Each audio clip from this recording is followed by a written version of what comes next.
Anda sedang mendengarkan suara profetis dari para nabi, hambanya.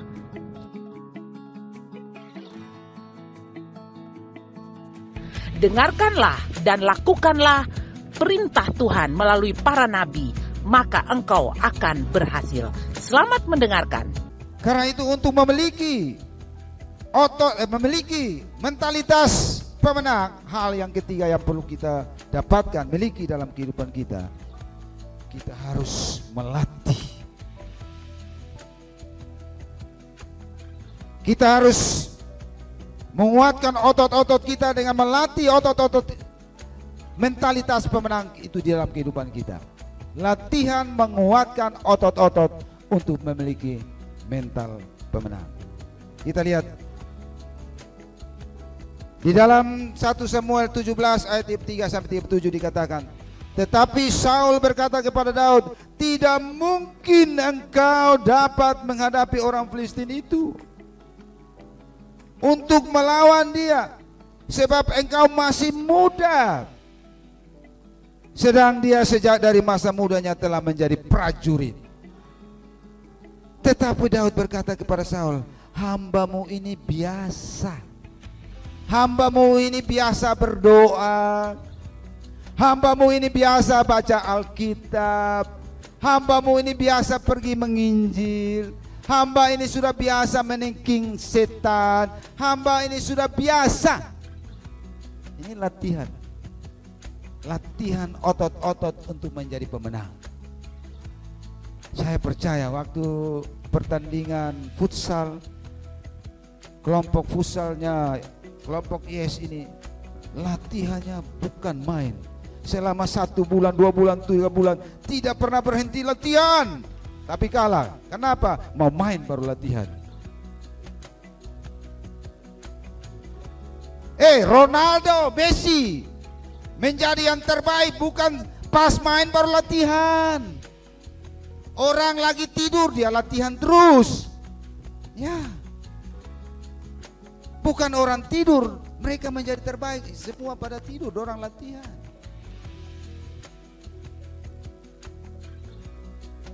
Jangan mau khotbah dulu, baca Alkitab. Jangan mau berdiri di sini baru doa sendiri-sendiri.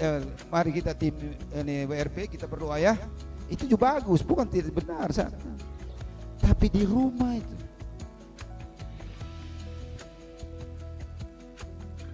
Ya ini cerita masa lalu, tapi bisa jadi contoh. Ya.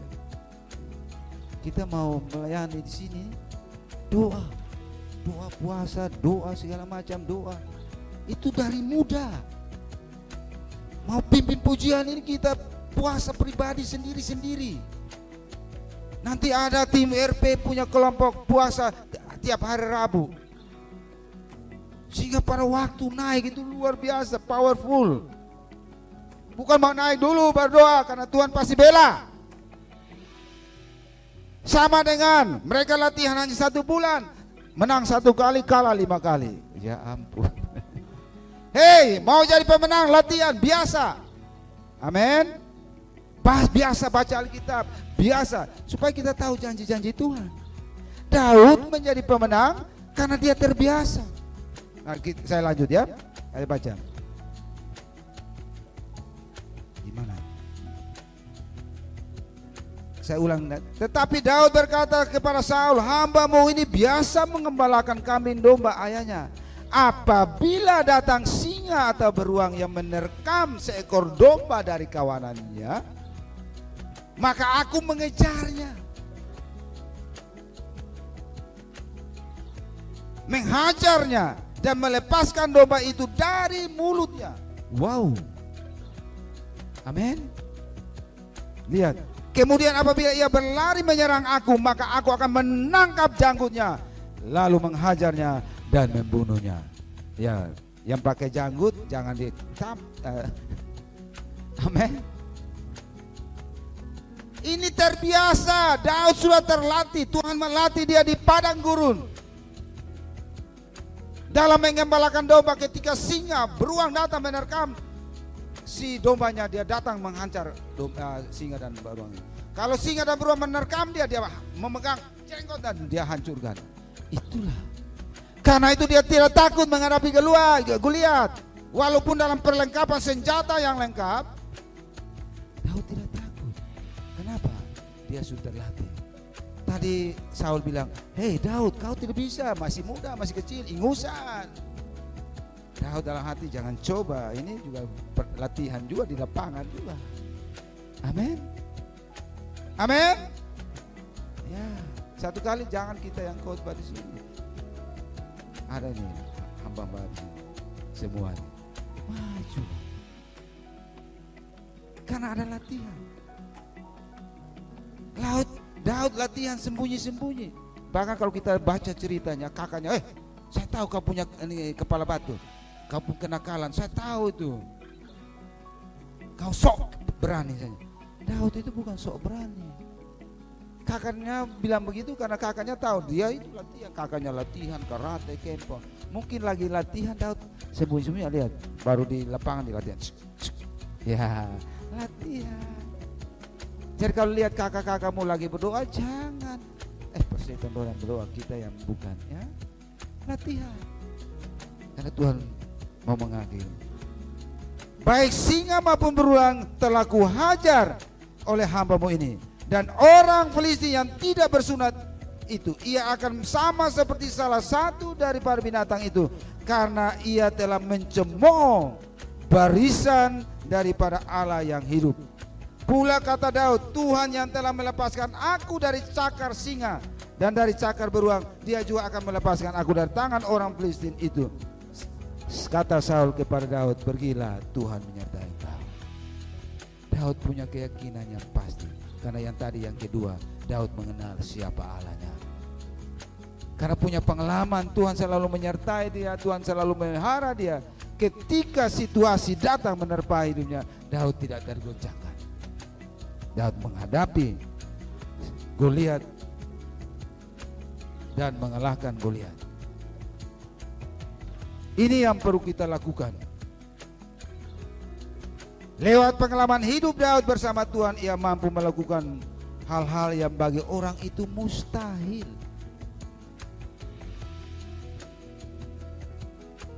Untuk dicapai suatu iman yang didasarkan kepercayaan teguh serta pengalaman akan pertolongan Tuhan pernah Daud alami sebelumnya. Jadi hal-hal yang mustahil bagi orang-orang yang mustahil, kau mampu lakukan itu. Kita mampu untuk melakukan itu. Kenapa?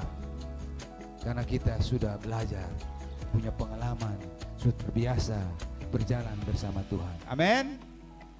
Alkitab berkata, oleh karena rohmu, bukan karena kuat dan gagahku, tetapi oleh karena rohmu, aku mampu untuk melakukan semuanya ini. Karena itu orang yang mengenal Allah dengan benar berani membayar harga. Orang yang sudah terlatih, dia berani membayar harga. Coba kita lihat, Daud berani membayar harga. Di dalam Samuel pasal 17 ayat 32 dikatakan, berkatalah Daud kepada Saul, jangan seorang pun menjadi tawar hati karena dia. Hamba-Mu ini akan pergi melawan orang Filistin itu. Ini harga yang dia bayar. Jangan ada di sini yang tawar hati. Percaya Tuhan menyertai kita. Percaya Tuhan ada di pihak kita. Tadi lagu itu dikatakan, kalau Tuhan ada di pihak kita, siapa yang mau lawan kita? Kalau Tuhan bersama dengan kita, siapa yang mau melawan kita? Tidak ada yang dapat melawan kita. Baik itu pedang, baik itu maut, baik itu apapun juga yang mau menghalangi hidup kita, tidak akan mampu menghalangi kita. Sama seperti seorang wanita yang sangat sederhana, namanya Maria, ibu Yesus. Dia berkata, sesungguhnya aku ini adalah hamba Tuhan, jadilah padaku menurut perkataanmu itu. Lalu malaikat meninggalkan dia. Kenapa? Maria berkata, jadilah menurut kehendakmu. Padahal dia diperhadapkan dengan sesuatu yang menurut akal manusia tidak masuk akal. Karena ketika malaikat itu datang katakan, "Hei Maria yang diberkati Tuhan, engkau akan melahirkan." Kemudian Maria berkata, "Bagaimana mungkin itu terjadi? Aku belum bersuami. Bagaimana mungkin itu terjadi?" Tapi Alkitab berkata, Tuhan berkata, tidak ada yang mustahil. Tidak ada yang mustahil bagi orang yang percaya. Kenapa Maria berkata bagaimana mungkin itu terjadi? Karena dalam hukum Yahudi, orang yang hamil di luar nikah ada satu hukumnya, kematian. Dia harus dilempar sampai mati. Karena itu Maria harus berkata, bagaimana mungkin itu terjadi? Saya belum bersuami. Tidak ada yang mustahil. Dan tidak mustahil itu Tuhan membuat menjadi indah pada waktunya. Karena itu jangan takut dalam masa depan. Orang yang sungguh-sungguh, kita harus belajar sungguh-sungguh. Kita harus terbiasa belajar, punya pengalaman. Satu kali ketika saya dilantik menjadi kepala sekolah baru 3 bulan, saya mau diberhentikan. Teman saya ketika saya pergi ke dinas dia bilang begini, Bu, mari dulu. Bu, enak Saya telepon tidak angkat. Waktu saya telepon, saya ada di ruang bupati. Saya hanya tertawa, kan saya biasa tertawa. Orang ngomong saya tertawa, mengerti tidak mengerti saya tertawa. Jadi kadang-kadang orang pikir saya bodoh, tidak apa-apa, saya tertawa saja. Apalagi dibilang, kau enak, tidur enak. Saya ada di ruang Pak Bupati, telepon Pak. Saya bilang, ya kenapa? Pak mau dipecat. Saya bilang, tidak apa-apa tuh. Dia yang angkat, dia akan turun. Mau pecat, tidak apa-apa. Kemudian saya pulang, baru saya mendapatkan hikmah. Begitulah anak Tuhan. Kalau kita jadi anak Tuhan, tidur saja. Orang lain yang sibuk, kan dia sibuk telepon saya. Sibuk ini, sibuk kanan. Anak tidur Tuhan, tidur saja. Tidur saja, nanti orang Tuhan, malaikat lu, namanya kepala ketua KTKS, lu atur dia, jangan turun dulu, bolong waktu dia turun. Amin. Itu. Sudah waktu dia turun, kasih turun. Ketika ada undangan datang untuk mau dilantik semua, nama saya tidak muncul. Saya bilang, Mama mari kita berdoa. Kita hormati kedaulatan Tuhan. Kalau saya tetap tidak ada orang yang menggantikan saya, itu waktu itu bahwa saya belum diturunkan. Tetapi kalau nama saya tidak muncul dan orang menggantikan saya, itu sudah waktunya Tuhan. Ya kita berdoa, Tuhan kami serahkan, kami menghormati kedaulatanmu Tuhan. Orang yang mengenal Tuhan dapat jabatan tidak akan kecewa. Orang yang kenal Tuhan dapat posisi tidak dapat posisi, dia tidak akan gontang-ganting kiri kanan, gosip kiri gosip kanan, dia tidak lakukan itu. Tuhan yang angkat, Tuhan yang turun. Satu kali saya di kampung sana, saya waktu di kampung saya bergabung dengan sebuah gereja. Namanya Gereja Peter Injil Sepenuh. Saya lapor Bapak Penetua di sini, Bapak, saya di sana, saya tergabung dengan jemaat sini. Siap, jadi berkat situ ya, saya jadi berkat di situ. Kemudian satu kali satu peristiwa di mana hamba Tuhan ini mati. Ya, mulai terjadi kelompok. Ada satu kelompok datang kepada saya, Pak, pimpin kami, bentuk satu kelompok sendiri. Saya bilang, saya tahu saya pun tempat di mana, saya berumah di mana. Kalau saya pimpin Pak, orang bukan tambah baik, tambah tidak baik. Saya tahu itu bukan tempat saya. Kenapa Lot mengalami kesusahan, kesengsaraan dalam hidupnya? Mengapa? Karena Lot memilih sesuatu menurut keinginan dagingnya. Mengapa Abraham diberkati luar biasa? Karena Abraham berjalan sesuai dengan kehendak Tuhan. Kalau tempat itu Tuhan tidak tunjuk untuk engkau, jangan coba pergi. Walaupun itu di situ kemakmuran, kejayaan di situ. Ketika kau pergi jadi neraka di tempat itu. Tetapi ketika Tuhan menunjukkan kau di tempatnya neraka, pergi dan di situ jadi surga. Amin. Amin. Karena itu orang yang mengenal Tuhan Orang yang memiliki mentalitas yang benar, mentalitas pemenang, berani untuk membayar harga. Dan itu Daud berani berkata, jangan ada yang tawar hati, saya akan pergi.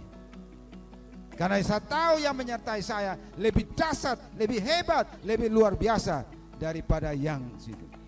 Karena itu 12 pengintai, ketika mereka pergi mengintai tanah Kanaan, 10 datang dengan membawa kabar yang buruk. Mereka 12 sama-sama melihat hal yang sama. Negeri yang penduduknya raksasa, negeri yang penuh dengan susu, negeri yang penuh dengan negeri yang sangat subur dan luar biasa. Bahkan mereka membawa hasil dari sana dengan luar biasa hasil itu. Tetapi 10 punya pemikiran yang lain. 10 memiliki ketakutan dalam hidupnya. 10 orang memiliki ketakutan menghadapi orang-orang raksasa itu.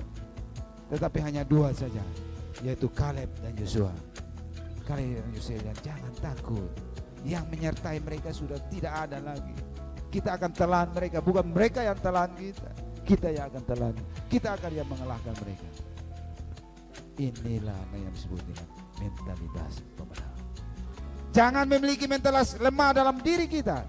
Karena situasi dunia saat ini semakin hari bukan semakin enak, tetapi semakin hari semakin menyusahkan. Itulah janji firman Tuhan, bahwa menjelang kedatangan Tuhan Yesus, hidup ini semakin sukar dan sulit.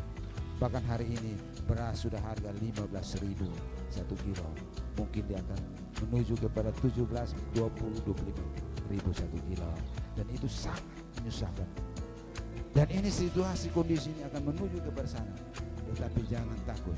Kita yang percaya kepada Tuhan Yesus, kita tahu bahwa yang menyertai kita itu sangat luar biasa. Mari kita tundukkan kepala kita dan kita akan berdoa.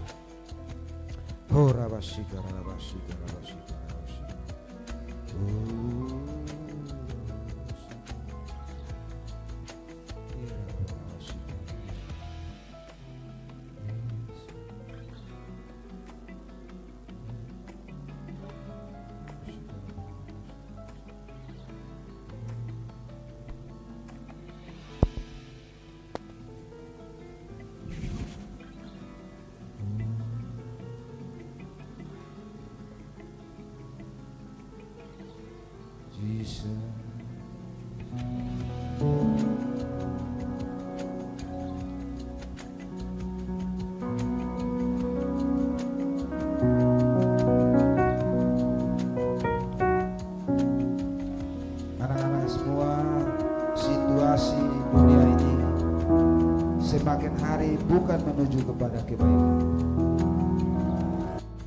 Semakin hari bukan menuju kepada suatu janji yang berkemenangan.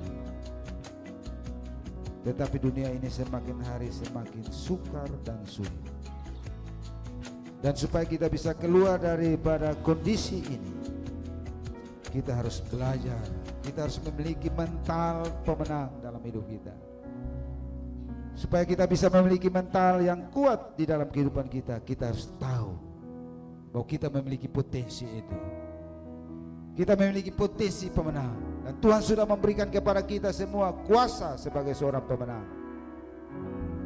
Dan yang menyertai kita, yang membela kita adalah Allah di atas segala alam.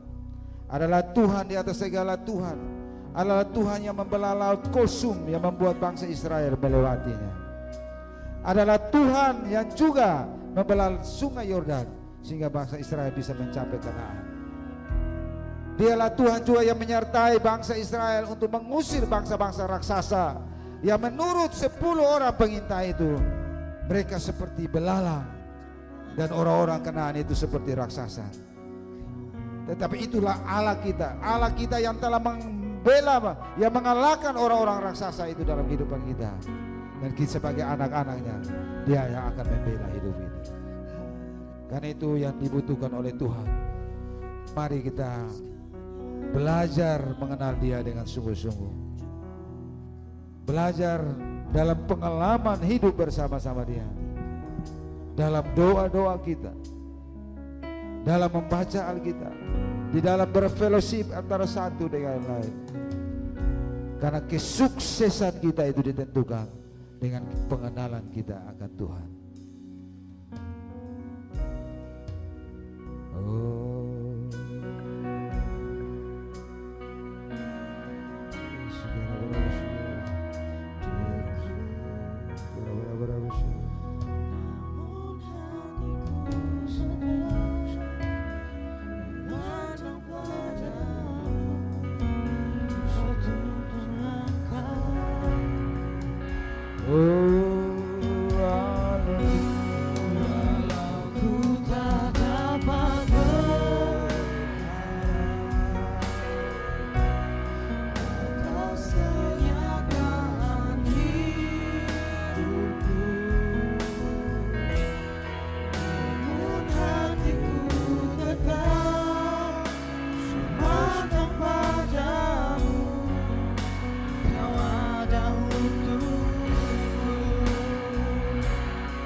Bapa, dalam nama Yesus Tuhan,